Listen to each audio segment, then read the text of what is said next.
Live from New York. This show's all hopped up on Werther's Originals. I got a packet of Werther's Originals. I'll just have one. Ate them all. You know, did you catch that? What? You know what the show is. Whatever he I know, exactly. The show. I haven't seen any Werther's Originals for like decades. But the show. I told you. Did you catch that? Of course. I gave one to Dusty. I doubt Nick eats Well, Werther's. Dusty's behind the scenes. He had one. I Does told that you, count? bro. No, Bro, it's- it's why he's always trying to pit us against each other. We're starting with the Bills. Now, Dion Dawkins sat down with Kevin Clark, who asked him about the Bills being S.B.o.B, which everyone knows is Super Bowl or bust. I don't think he used those words. He said Super Bowl. He's actually said Super Bowl or bust. Yes. Just to clarify, most people know what S.B.o.B is, Yeah, but he- just he- to drive it for home. some reason, he- That's kind of devastating. Your reaction. It's not a thing. I like Dion Dawkins a lot. He's a great player. We all know that. Yes. He's great in front of the camera. I like the way he carries himself, what he stands for. But I don't like this. Really, I don't like this. I hate this, in fact. Oh, he got it. That's a new pitch. You never know Drew where I'm just going. released his version of the gyro ball. I never saw that one coming. Okay. I'm serious though. I think Nick and I are gonna be in lockstep on this. I actually hate it. Okay. Because he played the semantics card or the literal card. Yeah. Of course, we know that if the Bills or the Ravens or whoever else is S.B.o.B doesn't win the Super Bowl, everyone's not getting cut, kicked out of the NFL, and the team's bringing back 53 new players. I mean, what he answered that like if you were heading into a game 7 of an NBA playoff game and somebody asked you, a reporter, is it a must win? And you said, well, I mean, my contract is not going to get canceled if we don't win. You know, they're not closing down the franchise. It's just a do or You're die taking it moment. literally. Yeah. Right. Is it do or like? And what the reason when you say that, when you play the literal card, it's a way of avoiding the elephant in the room. It's a way of avoiding the pressure that we all know is there. Everybody knows that they are S.B.o.B, Super Bowl or bust. Yes, Dion and Josh will be back next year if they don't win it. Coach might not be. Coach might not be. But this is Super Bowl bust. And Nick, and I'm going to leave this to you, but especially, you can't avoid the Super Bowl or bust tag when you go in March after the Super Bowl and say, we would have put on a better show than Patrick Mahomes and the Patriots and the Chiefs in the Super Bowl. Yeah. So, yeah. Yeah, I it's so don't funny. think that's a good sign. When you started saying that, I didn't mean to look away from you, but I looked there because that's where the bulletin board sometimes is. We don't have it out today, but I was thinking that exact thing. I was like, Dion's on the bulletin board saying we would have done better in the Super Bowl, which maybe they would have. Sad for them, they don't ever get there. Lucky for them, he's fine with it. So listen, I'm fine with it's unfair, and the thing is, I understand his point because for most teams, even though, of course no one's getting cut, there is the element of making the conference championship game. Yes, we would be disappointed if we made the conference championship game and lost the day after, but a week later, we'd be like, what a year. Yeah. Right. You know what I mean? In the majority of teams, that would be the case. The vast majority of teams making the Super Bowl is a successful season, even if you get cracked in the Super Bowl. It doesn't feel like it in the days after it's a successful season. There's just a select handful of teams that truly are, how about this, Super Bowl or failure. Yes. And the Bills are near quite roll off. They're exactly there. right. I think they're No, there. I was going to say they might be at the very top. Oh. I'm saying they might. S.B.o.B doesn't work so well. I agree. And it is because their future, and now that he has an MVP, I feel it's comfortable saying it, future Hall of Fame quarterback, who has been an excellent statistical playoff performer, is all of a sudden in a weird category which is, I couldn't believe it. I looked it up this morning. Josh then double-checked it for me. 30 quarterbacks have won 6 or more playoff games. Josh Allen's won 7.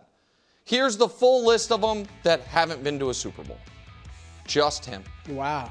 That's So, interesting. So all the other 29 quarterbacks who've won 6 or more playoff games. They've all been to a Super Bowl. wow. They haven't all won it, obviously. Right. Yeah. They've all been there. Huh. But he's safe, obviously. But all his playoff wins, and like I said, he has 7. I expanded it to 6 because he got captured 5 more quarterbacks.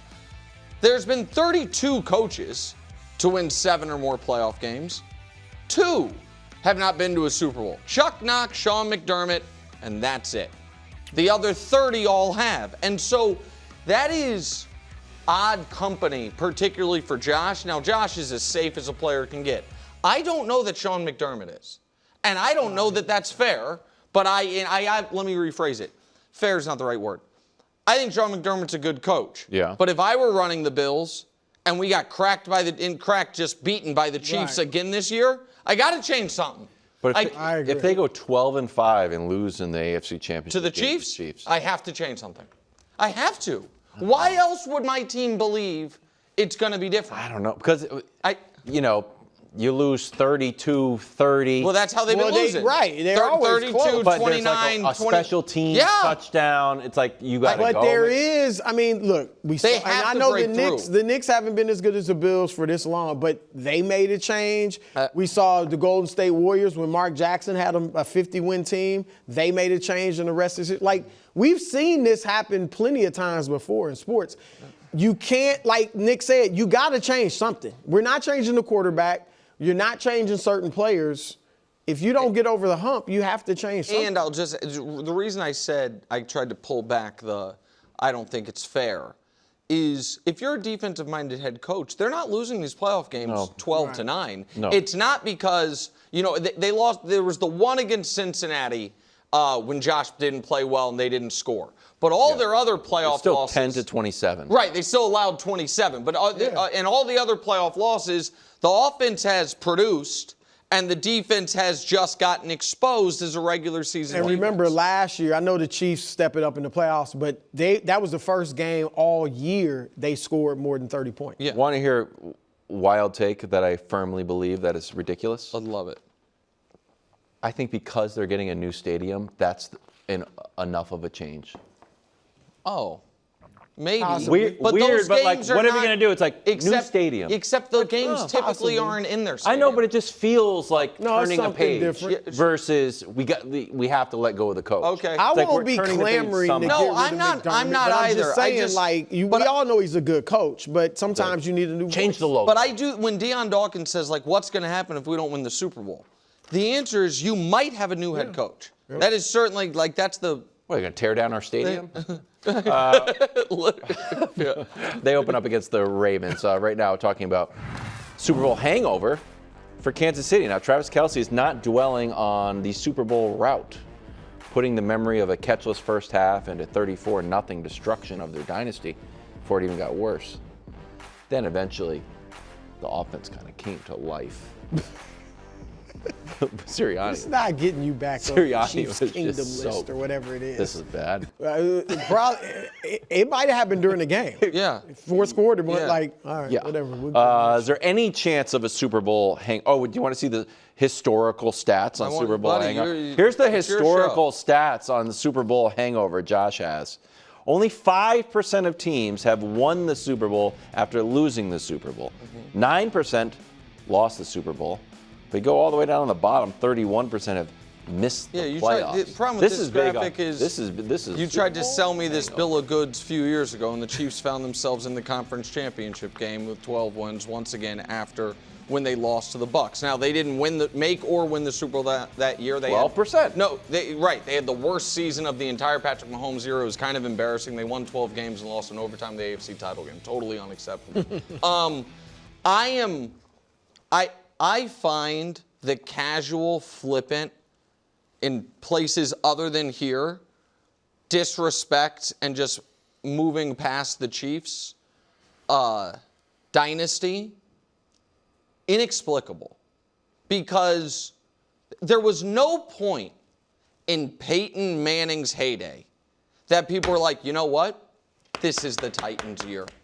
This is the Texans' year. And there was good reason for that. Just for the division. I'm talking about, but that's where it's starting with Kansas City, is a lot of people have them as a wild card team this year, where the Colts from 2003 to 2010, when after that Peyton got hurt, they won the division every year except one. They actually didn't do it once, but they won 12 games that year. It was just the Titans had a 6th season.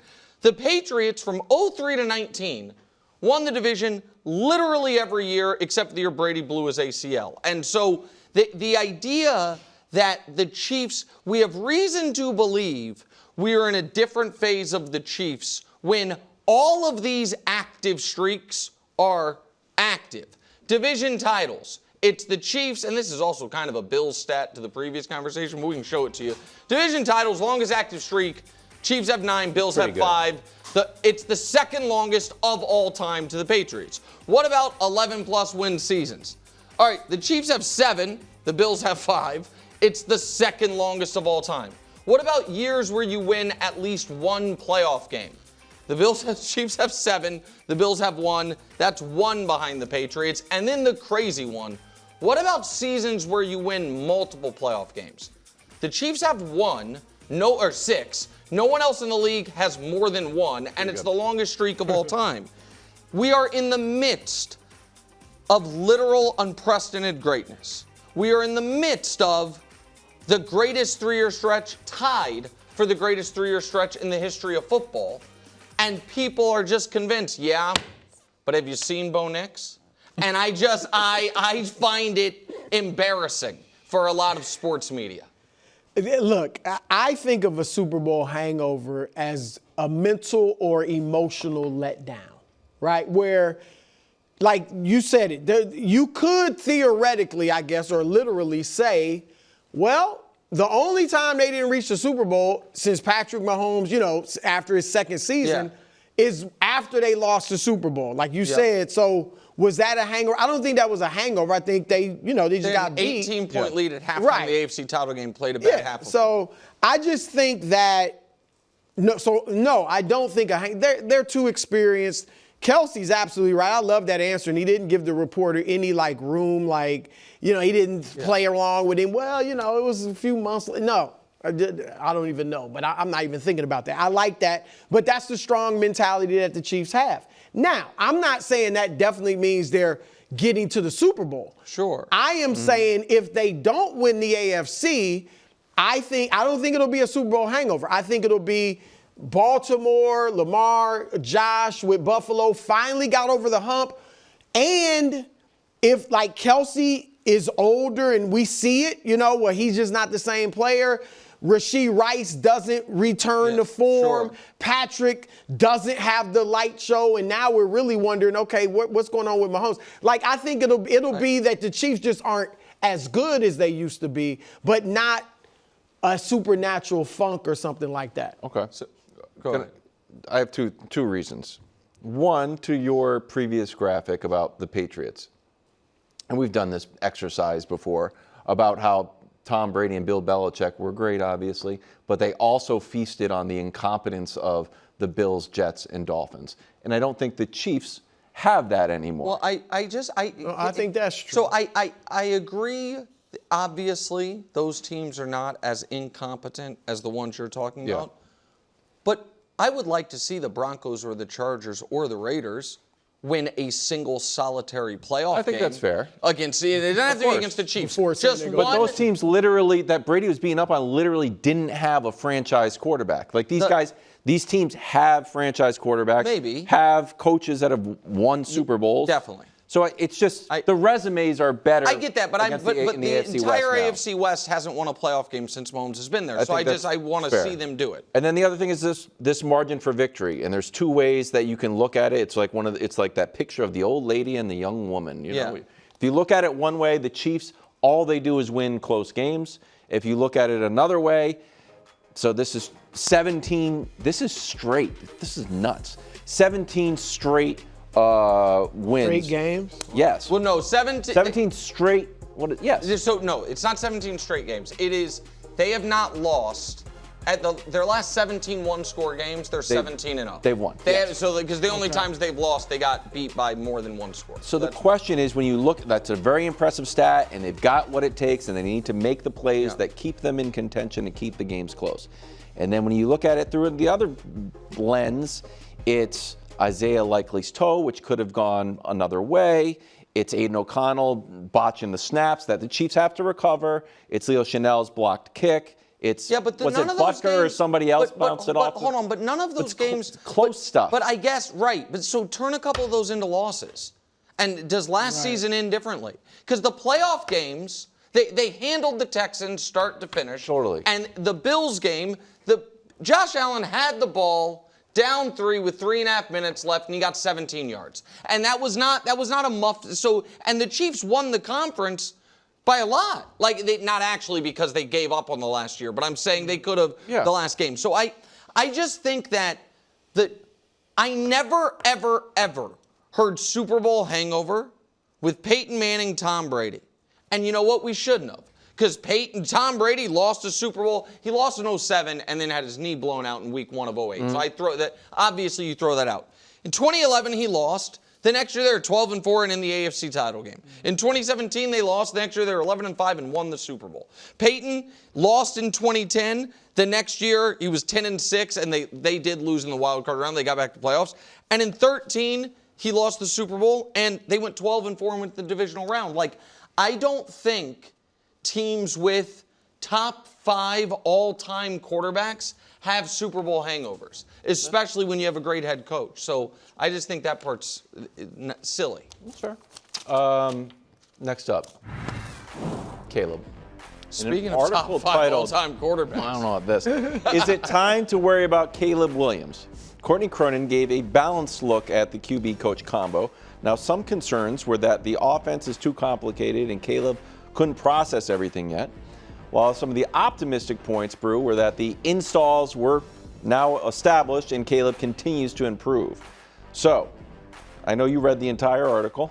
Yes. Would you be surprised if Caleb struggles again this year? First, let me say this, and I would guess you guys are thinking the same things when you read this stuff or listen to these stuff. And I've often said, look, football players are way smarter than a lot of them get credit for, because knowing the playbook, how complex things are, is a lot. But when you read this stuff about what Ben Johnson wants to do and what Caleb has to pick up, I mean, they're writing it like it's rocket science. You know, like he's going to get 4 plays in the huddle, and he'll go to the front line of scrimmage. Look at but it just does show how much he has to grow. So I definitely expect him to struggle at times in the beginning of the year. Look, last year he had some moments. He had some real moments, right, where he looked great. A lot of 300-plus yard games. So I expect to see some of that, but some struggles. But I have to say, Nick, I am not like he was on my making the leap list last week. I do expect him to second half of the season, last 2/3 or whatever of the season, really start improving and playing really well.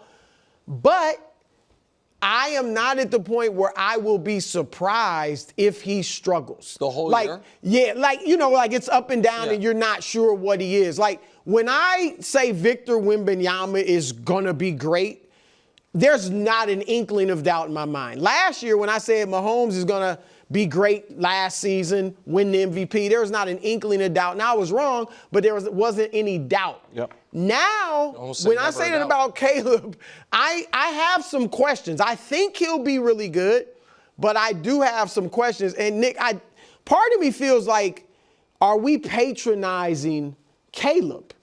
Because any other first, number 1 pick, second year in the league, good team around you, really good offensive mind, I feel like we would be like, he's got to be great this year. It was the expectations. I know you guys. You know what I'm saying? Like, I don't think that's the case right now. It was the expectation for Trevor in year 2, and he delivered in year 2. Well, he did in year 2.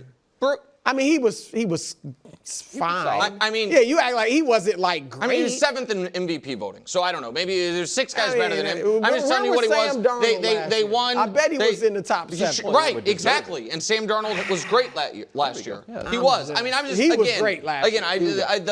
and we can relitigate what it's been for Trevor since then, but year 2 went the way it was supposed to for a number 1 pick. It was exactly what you're describing with Caleb. He was good. Yeah, where it was a little. He went from 3-14 to the playoffs. Yeah, it was a little rocky early on with decent, Doug, and then you guys don't like when I split the season, but then he took off at the second half of the year and they won a playoff game. And you felt great about it. It then went sideways after they didn't have that cart to take him off the field, and you worry that his body's never been the same. But I have a prediction. And I think Brew is going to be open to this. Okay. You're not going to predict it like I will, but you're not going to say it's off the board. Mm. By the end of this season, Caleb Williams will be by many considered the best quarterback in his division. I think Jared Goff is going to suffer a bit from the lack of Ben Johnson. As much as you don't like Ben Johnson, the head coach, you loved Ben Johnson, the coordinator, and the early reports out of that training camp are that transition's been a little rocky, and I think we're going to see a fair amount of J-No to go along with J-Lo. And so not that he's going to have the best stats over the course, but because of how he finishes the season, because of how he looks over the final like 6 Love weeks. did Correct. Exactly right. Like how we felt Jordan Love, after his first year as the starter, a lot of people were like, I think he's the best quarterback in that division right now. Open to that. I think you're open to it? Yeah. Of course. If Goff Goff slides, yeah. If Goff slides, I don't expect him to slide as much as you do. I think more continuity there than just Ben Johnson leaving. Yeah. But Goff slides on the board. Goff slides a bit. J-Lo stays kind of static to where he was last year, and Caleb by the end of the year takes a big leap. You're predicting it. Yeah, I'm predicting. So you're not saying he's going to have the best season in the division. No, you're because saying I we're agree be like, with you that I think the guy. first month could be rocky. I think the first month there's going to be some tough shows for me, because I think there could be some growing pains early. But much like the Prince, I think he's going to come on strong. Now, is he going to have one of the greatest playoff comebacks ever? Who knows? When you read this article, did you ever think, that's exactly what Wildes was talking about? Ben Johnson wants to let everybody know he's a genius, and his offensive schemes are so complex. He's like Magnus Carlsen out there. Right. It does read like that. Yeah. He's like, this is way more complex. He's not the only coach doing that stuff. But his mind it comes off. He's out there like Magnus Carlsen, dude. Thanks for watching. Subscribe here to get more from the show and to check out clips from other shows on FS1.